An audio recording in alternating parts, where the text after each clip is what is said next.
done a video in a while, and I was just trying to figure what's the next film I want to review. The last two have been complete opposites. The Time Machine is considered a classic, and the Garbage Pail Kids movie is universally considered to be garbage. So this time around, I figured why not find a film that's considered to be both? And I think I found it. We have critics that absolutely hated this film, and we got moviegoers that absolutely love it. What film am I talking about? I'm talking about the 1986 BMX bike movie Rad. Is this film as bad as critics say, or as awesome as moviegoers say? We're gonna find out. I'm Bob, you're you, and welcome to Classically Bad Cinema.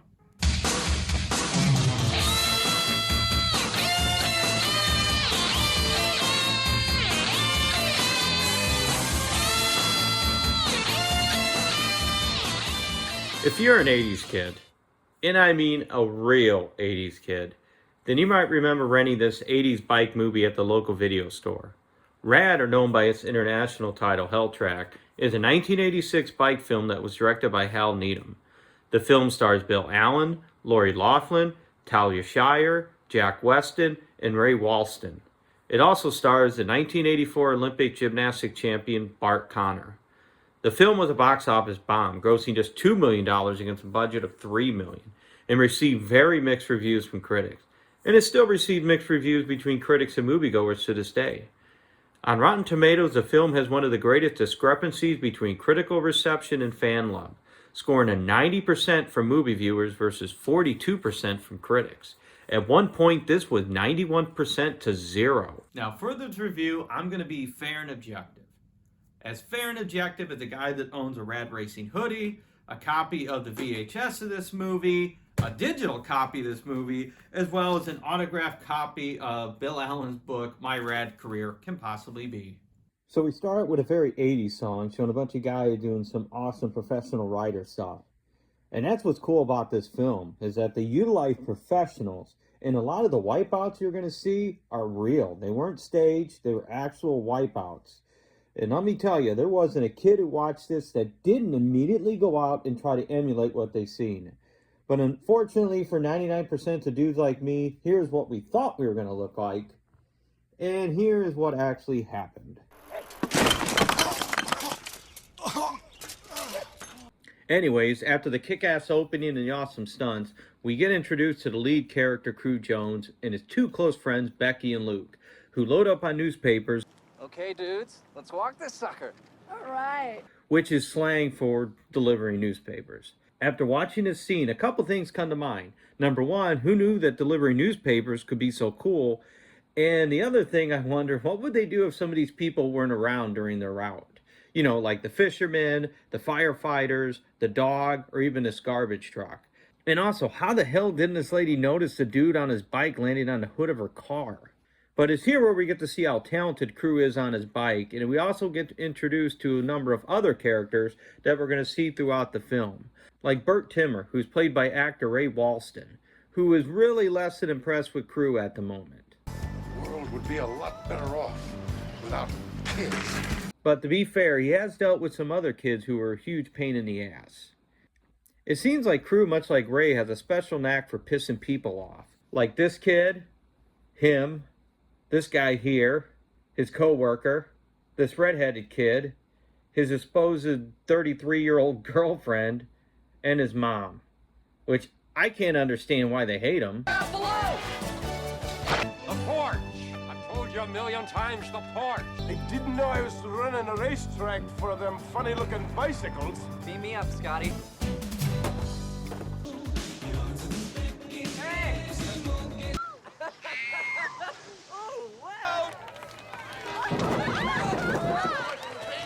Oh, excuse me, Blob.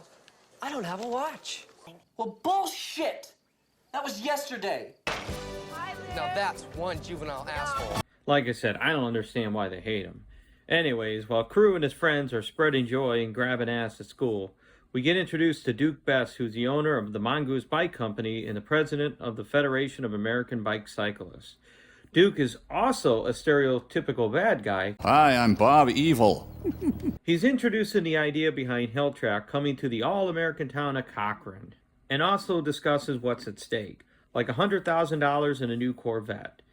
We find out later that there's a little bit more at stake for Duke and his company as the film goes on. But it's not until the end where we find out what the deal really is. Why wait that long? Who knows? I guess it's just not that important, even though it would explain all the shenanigans that this guy's going to do as the movie moves on. It's here where Mrs. Gray rains on everybody's parade and sours mood by simply asking how are the kids of Cochran going to feel with all of these riders coming to town and they're not even going to be allowed to compete. Duke and his associate decide that they're going to hold qualifying races open to everyone and will award any local youth who qualifies for Hell Track $10,000.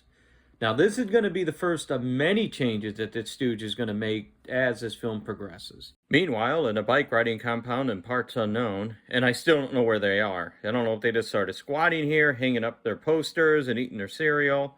I mean, does someone's family own it and let them hang out here? I have no clue. Anyways, we find out about Bart Taylor, who's the #1 rider in the country, and that he's the favorite to win Hell Track. We then get another montage of Crew's riding skills as Sergeant Smith chases him around the lumberyard.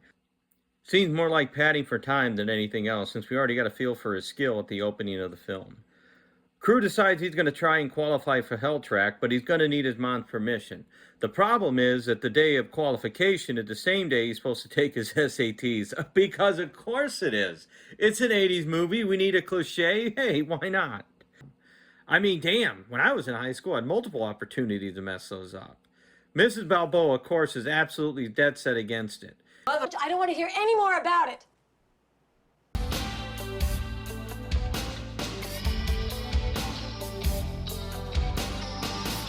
Just kidding. We finally meet up with some of the other main characters of this film, like Bart Taylor, again played by gold medalist gymnast Bart Connor. As this movie progresses, you may see he doesn't seem to move around a whole lot.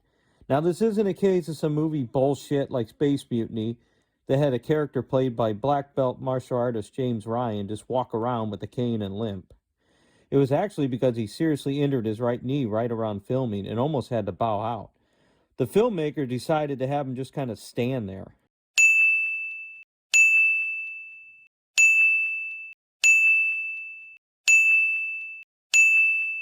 We also get introduced to the Reynolds twins that are played by future movie producer and writers Chad and Carrie Hayes. They would go on to produce and write movies such as House of Wax, The Conjuring, and Annabelle. And after some workplace sexual harassment, we meet Crew's love interest of the film, Christian Hollings. At a dance to welcome the writers to Cochran, we get more hints about the business deal with Best and Timmer that involves Taylor. I like doing business with you, Burton. You're a man of your word. Best track I've ever seen. My end was easy. I don't want it wasted. Now it's up to you. But hey, we don't need to know the details and why it pushes Best to keep Crew out of the race as the film goes on. I love this scene, and it's not only because of the Reynolds twins' outfits or the stunts, but it's got to be for this bad wig. I mean, this wig is a true star of the film. I mean, could the prop department not just run a brush through this? I mean, damn, this is pretty bad. But in fairness, it is shot pretty good with the lighting to hide the fact that it's not actually the actors doing this stuff. Duke takes notice of Crew and tells Elliot Dole to find out about who he rides for. After the dance, Crew takes off into the darkness of night before Christian can thank him. We cut to the scene at the park and the ramp where Crew continues to try to do a backflip and continues to almost kill himself. Now, this scene is significant for a couple of reasons. Number one, it's going to show Crew's progression as a rider, but also there's some historic significance to this. Now, an interesting fact is that the scene of the wipeouts are unscripted real. They were done by writer Jose Yanez. He was literally at one point the only person to have ever done this move, and that was the reason he was brought in. In the over-rotated scene, and him wiping out was cut and spliced together by botched attempts of him trying to do it. The director just set up cameras in hopes of capturing him and adding some realism to the film. After another failed attempt, he finally hits the backflip, and we get a very tender montage of Crew's and Christian's love. After all, Canada, I mean America, is for lovers. Crew explains he's torn whether to qualify for Hell Track or take his SATs, which happen to be on the same day. Because, hey, again, of course they are. Christian gives him some advice, and dude, in all honesty, she would be the last person I would take any advice from about college admissions. Crew decides he's going to forgo the only time a year in an 80s film you can take the SATs and decides to try to qualify for Hell Track. Problem is, he still needs his mom's permission to do it. Ultimately, Crew decides to do the reasonable thing and forges his mom's signature. Or rather, he gets his sister to forge her signature. Because, hey, that's what family is for.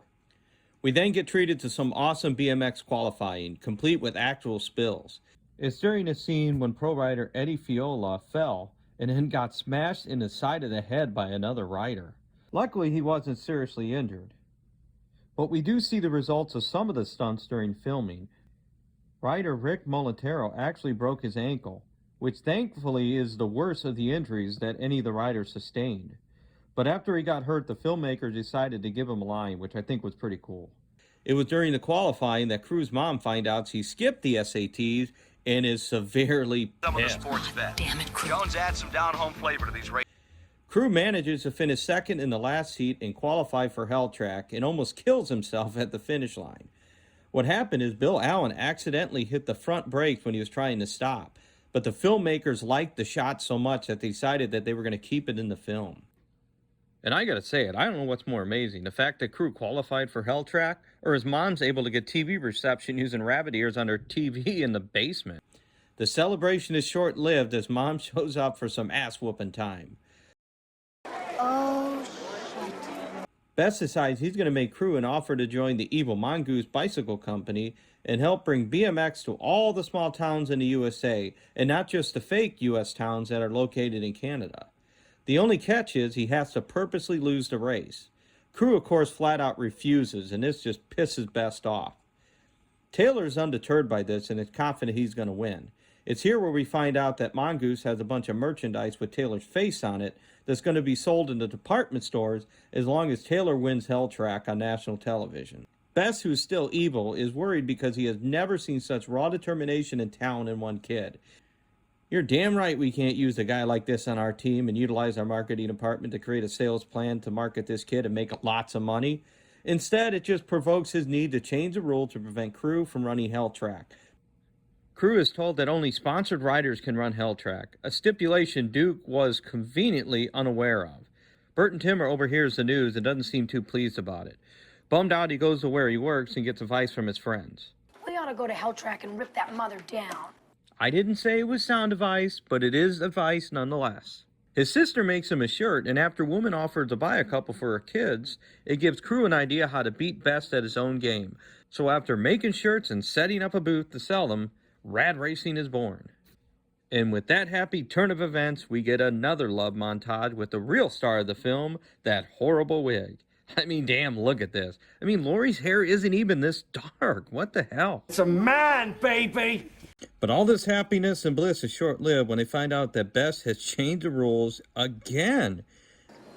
According to Hell Track bylaw number 812.3 Bravo, to be eligible, a rider must be sponsored by a company with at least $50,000 in sales. Simply put, it means no 50,000, no race.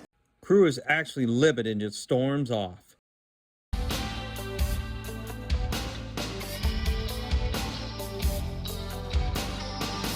Just kidding, but this does beg the question, how the hell can this guy just change the rules? I mean, I get small town team with no experience, but where's the owners of the other race teams?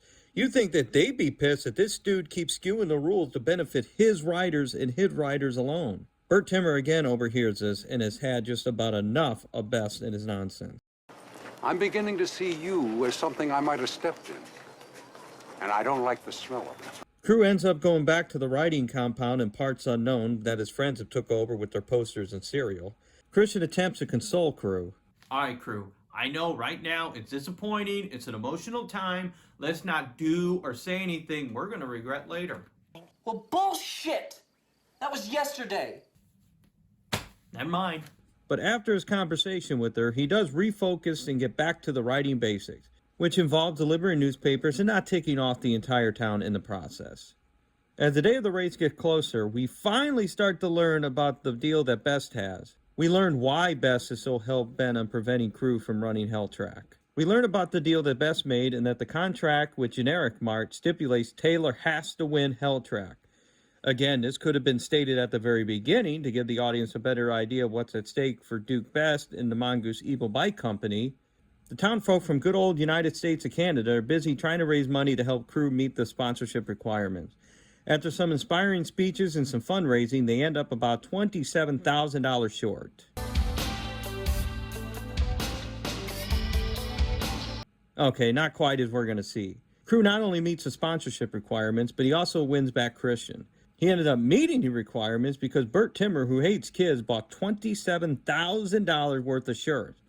Best, who is furious, informs the rental twins that they're to take Crew out during the race, and all Taylor needs to do is win. It's here where Taylor sees how much bullshit this really is. That is bullshit. The race finally gets underway, and let me tell you, this first drop was supposedly supposed to be pretty scary. I guess it felt like this drop just went straight down, and it was to the point that none of the riders wanted to try it. And we're talking professionals here. A young rider decided to have at it, and once he did it, the other riders just felt compelled to do it as well. Anyways, like I said, the race finally gets underway, and Crew takes an early lead as we get to see some actual spills throughout this race. Crew holds his own until one of the Reynolds twins takes him out, as they were told to do. But he ends up slowly fighting his way back to the front of the pack and even does a backflip to take over third place. Because, hey, if you're going to establish that he can do this move at the beginning, then damn it, you better use it at the end. Taylor knocks out one of the Reynolds twins on the last lap and stops to allow Crew to catch up to him so he could take him one-on-one. Which, I don't know. Okay, I guess. I mean, it's a good sentiment, but I think Crew fighting his way back up to the pack and catching up to him would have been a little bit more realistic. These two trade first place several times until Crew edges them out for the win, winning $100,000 in a new Corvette and destroying Duke's deal with Generic Mart in the process. Because, hey, you can't simply sell merchandise endorsed by one of the best riders in the world. Duke is absolutely furious with Taylor's loss and the loss of his Generic Mart deal as well. Okay, I understand. You're upset at this moment. I understand. He lost the race. But remember, he's still the #1 rider in the country. So let's not say or do anything we're going to regret. Let's think long term. History, kid. History. You know you'll never work again. Duke fires Taylor on the spot. Seems like a reasonable business decision. You know, Mongoose could still sign Crew or play up the whole Jones-Taylor rivalry or something. I mean, this shit never made sense. It still doesn't. But after congratulating Crew, the movie ends with Taylor joining Rad Racing. The end. And I'm serious, this is actually the end of the movie. So what did I think of this 80s flick? Time to go to the hits and misses and find out. But for this, I thought we'd do something a little different and look at what the critics find wrong with this film, as well as what I think makes this a pretty fun movie. Well, I'm going to start with the misses. And any film calling itself rad needs to be taken with a grain of salt, regardless of the subject matter. And as it turns out, the subject matter of rad happens to constitute one of the dorkiest storylines in movies I've seen this year. Teenager ears may not split from the music or ache from the dialogue, but anybody above 20, beware. You're willing to sacrifice building a solid future for a bicycle race, says the hero's mother? It's very self-destructive. If he only would have listened to Mom. But who could blame him for preferring to ride his bike? The bicycle acrobats behind the credits of the opening rad are so spectacular you wonder, what can the movie do to improve upon them? The short answer is nothing. It's all uphill once the tale begins of a hometown rider and a BMX, a two-wheeler designed to fly and bounce as well as roll. Rad is a tedious exercise of endurance that has nothing to do with the number of bunny hops achieved. Far better would have been to revisit the far superior 1986 classic BMX Bandit, which was directed by Anything Goes filmmaker Brian Trechard Smith, and starring a young Nicole Kidman. That film has more joy in its opening credits than Rad does in its entire runtime. How'd you get in here?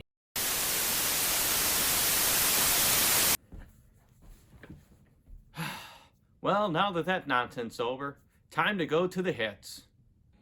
I think the storyline is fine, focusing on a small-town guy trying to overcome the odds.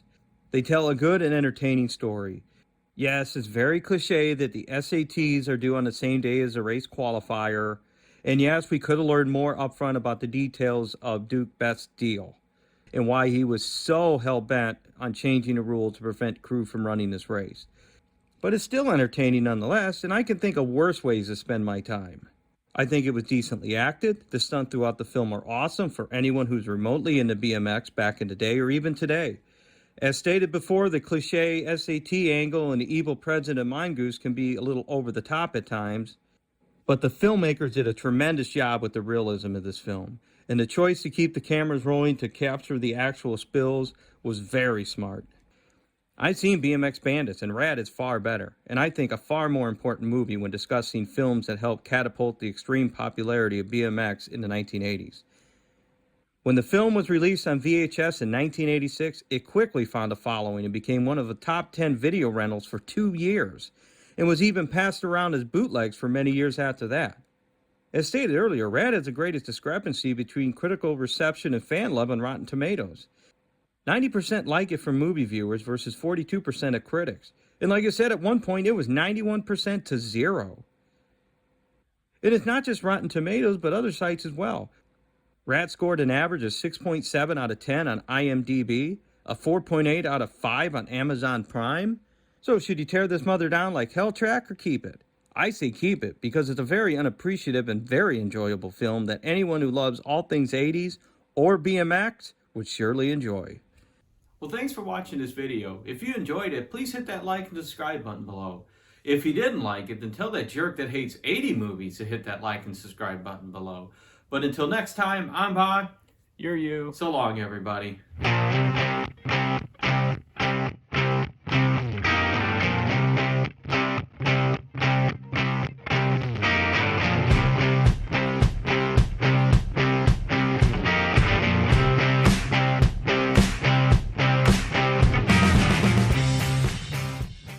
We ought to go to Hell Track and rip that mother down.